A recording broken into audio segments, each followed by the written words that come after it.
तो मूवी शुरू होती है और हमें क्रिमिनल 7 को दिखाया जाता है जो कि एक बॉल से खेल रहा होता है। तब वो एक बर्ड को देखता है और फौरन उस पर निशाना लगाता है जिससे कि वो बर्ड मर जाती है। तभी उसके पास अमेंडा आती है और उसे अपने साथ ले जाती है। वो उसे बताती है कि उसे एक टीम की जरूरत है जिसमें वो 7 को भी शामिल करना चाहती है और अगर वो मिशन में कामयाब हो गया तो वो उसकी 10 साल की सजा खत्म करवा देगी। 7 इसके लिए मान जाता है और फिर उसके सर में एक चिप लगाई जाती है, यानी कि अगर कोई भी मेंबर मिशन से बैकआउट करेगा तो फौरन ही मारा जाएगा। इसके बाद 7 अपना मिशन सूट पहनकर बाहर आता है और टीम के लीडर कैप्टन रेड फ्लैग से मिलता है, जिसके बाद बाकी टीम मेंबर्स उनके साथ शामिल होते हैं जिसमें थे जेवेलिन, वेजल, मैब्लो, डीडीके और हार्लिन क्विन। अब ये सब हेलीकॉप्टर में बैठकर अपने डेस्टिनेशन के लिए निकल जाते हैं, मगर इससे पहले उन्हें एक आइलैंड पर उतरना था जहाँ से आगे उन्हें तैर कर जाना था। अब इस टीम में सिर्फ इंसान ही नहीं बल्कि कुछ एनिमल टाइप क्रिएचर्स भी थे। इन्हीं में हम वीजल को देखते हैं जो कि दिखने में तो काफी खतरनाक लगता है, मगर जब वो पानी में कूदता है तो उसे तैरना नहीं आ रहा था, इसीलिए उसकी पानी में ही डूबकर मौत हो जाती है। खैर इसके बाद बाकी सब पानी से होते हुए उस आइलैंड तक पहुंच जाते हैं। ये सब देखते हैं कि इनके सामने ओपोनेंट आर्मी फोर्स पहुंच चुकी है। इनमें से एक टीम मेंबर ब्लैक गार्ड है जो कि अपने हाथ उठाकर आर्मी के पास जाने लगता है और कहता है कि देखो मैं एक्स फोर्स टीम को यहाँ पर ले आया हूँ। असल में वो ओपोनेंट टीम के पॉलिटिशियन से मिला हुआ है, मगर यहाँ पर ये आर्मी वाले उसकी बात का जवाब गोलियों से देते हैं और उस पर फायर करके उसे वहीं पर मार देते हैं। और इसके बाद सोल्जर्स एक्स फोर्स टीम पर अटैक करते हैं जिसमें कि टीम के मेंबर्स मरने लगते हैं। तभी डीडी के जिसके पास कुछ अलग किस्म की पावर्स थी वो अपने हाथों को डिटैच करके आर्मी के लोगों को डिस्ट्रैक्ट करने की कोशिश करता है, मगर इनकी साइड अभी भी काफी वीक थी और एक्स फोर्स के मेंबर्स मारे जा रहे थे। तभी इन सबको मरता हुआ देखकर 7 काफी डर जाता है और वहाँ से भागने का सोचता है। अमेंडा उसे वार्न करती है लेकिन वो नहीं रुकता और फिर अमेंडा उसकी चिप को एक्टिवेट करके उसे वहीं पर मार देती है, क्योंकि यही रूल है कि मिशन से भागना मतलब मौत। और अब आइलैंड पर सिर्फ रेड फ्लैग और हार्ले क्विन ही बचे हैं। तभी वहाँ पर रेबिलियन का एक ग्रुप आ जाता है जो कि रेड फ्लैग को अपने साथ ले जाते हैं और अब क्योंकि ये टीम पूरी तरह से खत्म हो गई थी तो अमेंडा टीम बी को उस आइलैंड की तरफ भेजती है जिनमें से 5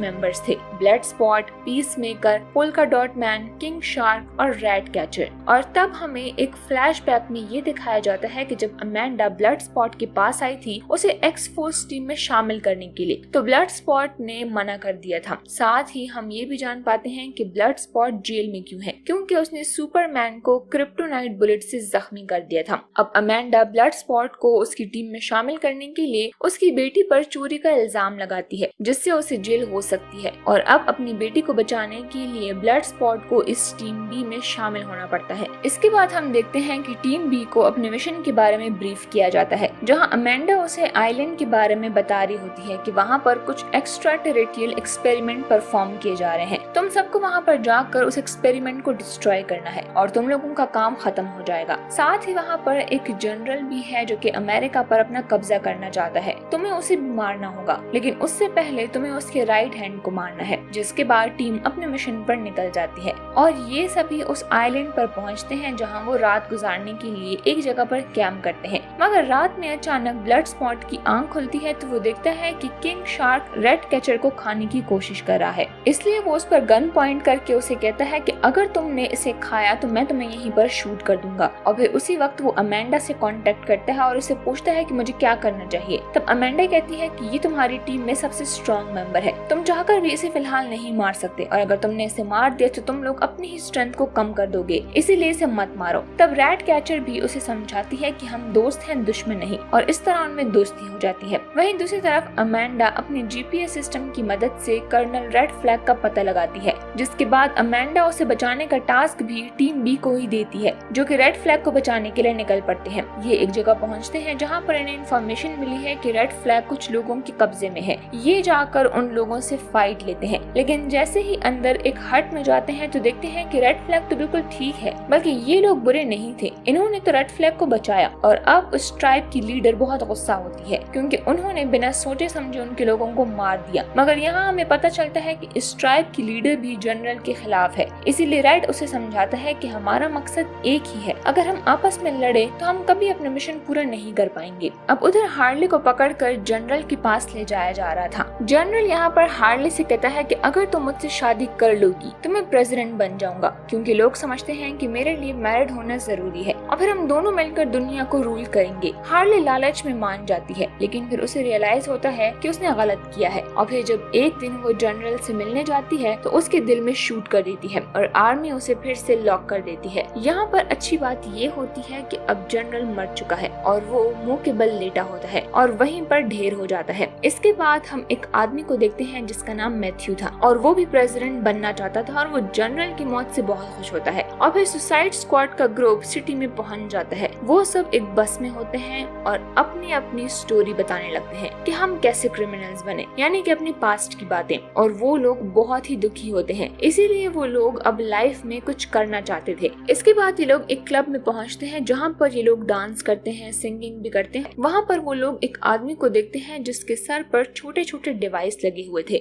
वहाँ पर आर्मी भी आ जाती है तो ब्लड स्पॉट, कैजो और पोल्का डॉट को आराम से बाहर भेज देते हैं और साथ उनके साथ उस स्पाइक वाले आदमी को भी भेजते हैं और खुद पीस मेकर के साथ वो आर्मी के पास आ जाता है। उधर बस में फ्लैग को पता चलता है कि हार्ले अभी जिंदा है और वो आर्मी पर गुस्सा हो जाता है। वो उन पर अटैक करता है जिसकी वजह से उनकी बस टिल्ट हो जाती है। वो बहुत सारे व्हीकल से भी टकराती है जिससे कि एक बहुत ही बड़ा ब्लास्ट होता है और अब बस फिर से रोल होती हुई नीचे गिर जाती है। हैरत की बात ये थी कि उसमें से ब्लड स्पॉट, पीस मेकर और फ्लैग बिना किसी चोट के ही बाहर आ जाते हैं और वो लोग प्लान करते हैं कि वो लोग हार्ले को बचाएंगे। हार्ले जो कि अब मैथ्यू के कब्जे में थी, उन्होंने उसके हाथ बांध रखे हुए थे और उसको लटकाया हुआ था। वो उसको बहुत ही मार रहे थे और वो उसे पूछते हैं कि बताओ तुम्हारा बैकग्राउंड क्या है, और वो उसे ये भी पूछते हैं कि कौन है हमारे पीछे। तो हार्ले कुछ भी नहीं बताती। मैथ्यू का आदमी उसे अब इलेक्ट्रिक शॉक देने लगता है जिससे कि उसकी आंखें बंद हो जाती हैं, लेकिन असल में वो ड्रामा कर रही थी। और जब मैथ्यू जैसे ही बाहर जाता है तो हार्ले उसके आदमी को गले से पकड़ लेती है और अपने पाँव के जरिए से उसकी गर्दन तोड़ देती है और फिर अपने हाथ भी खोल देती है। और जब वो बाहर आती है तो बहुत सारे लोग उसे रोकते हैं। पहले तो हार्ले 2 लोगों को शूट कर देती है और फिर उनकी गन्स लेकर दोनों ही हाथों से बाकी लोगों पर भी अंधाधुंध फायरिंग करने लगती है। फिर एक रॉड लेते हुए वो आगे बढ़ती है और रास्ते में आते हुए वो एक बंदे को मार देती है। आखिरकार अब वो बिल्डिंग से बाहर आ जाती है। वहाँ पर वो उन तीनों को देखती है जो उसे बचाने के लिए आए थे। जैसे ही वो उनसे मिलती है तो हार्ले फ्लैग की गले लग जाती है और अब ये सब इकट्ठे हो जाते हैं और अब ये लैब की तरफ निकलते हैं। वहाँ पर बारिश शुरू हो जाती है। अब सब अपने मिशन के मुताबिक फाइट करना शुरू कर देते हैं। ये सब इनको सर पर शूट करने लगते हैं। शार्क वहाँ पर लोगों के जिस्मों को 2 टुकड़ों में बदल रहा था और यहाँ बहुत सारे सोल्जर्स का खून बहने लगा था, लेकिन पीछे से और भी सोल्जर्स आ जाते हैं और मैथ्यू को भी इसकी खबर हो जाती है। लेकिन सुसाइड स्क्वाड लैब के अंदर आ चुका था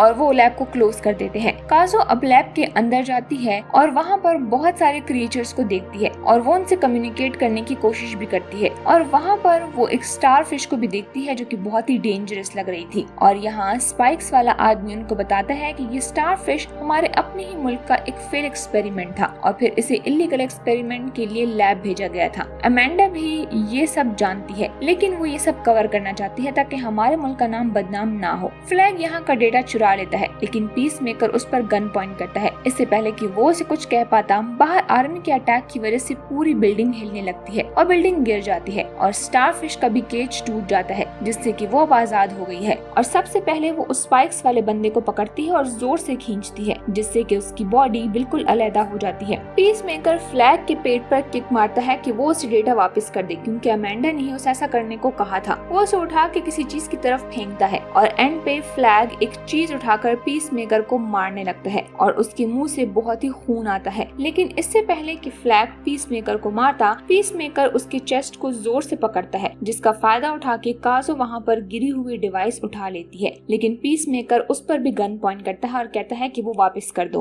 उधर हम शार्क को देखते हैं जो कि बिल्डिंग में पानी भर जाने की वजह से बाहर जाकर गिरता है और फिर उसका आर्मी के साथ सामना होता है। इधर ब्लड स्पॉट भी बिल्डिंग से नीचे गिरने वाला था कि हार्ले उसका हाथ पकड़ लेती है। नीचे सब आर्मी वाले किंग शार्क पर शूट करते हैं, लेकिन वो बहुत ही स्ट्रॉन्ग था तो वो उठ खड़ा होता है और आर्मी वालों को कच्चा ही चबाने लगता है। और लैब इतनी टूट चुकी थी कि अब वो पूरी ही गिरने वाली थी कि तभी हार्ले, ब्लड स्पॉट और पोल्का डॉट मैन वहाँ से दूर चले जाते हैं और अपने आप को सेफली एक बिल्डिंग से निकाल देते हैं। हार्ले और पोल्का डॉट मैन एक जगह पर खड़े हो जाते हैं, लेकिन ब्लड स्पॉट की रस्सी टूट जाती है और वो गिरने लगता है। और ये वही सीन होता है कि जब पीसमेकर ने काजो पर गन पॉइंट किया हुआ था। ब्लड स्पॉट उसके सामने आ जाता है। पीसमेकर उस पर भी शूट करता है तो उसी वक्त ब्लड स्पॉट भी उस पर अपनी गन से शूट कर देता है। तो उसकी बुलेट पीसमेकर की बुलेट को चीरते हुए पीसमेकर के पास जाती है और सीधा पीसमेकर के चेस्ट पर लग जाती है और वो वहीं पर मारा जाता है। अब काजो रोते हुए ब्लड स्पॉट को सब कुछ बताती है कि कैसे स्टारफिश तबाही मचा रही है। वो ब्लड स्पॉट को डेटा भी दे देती है।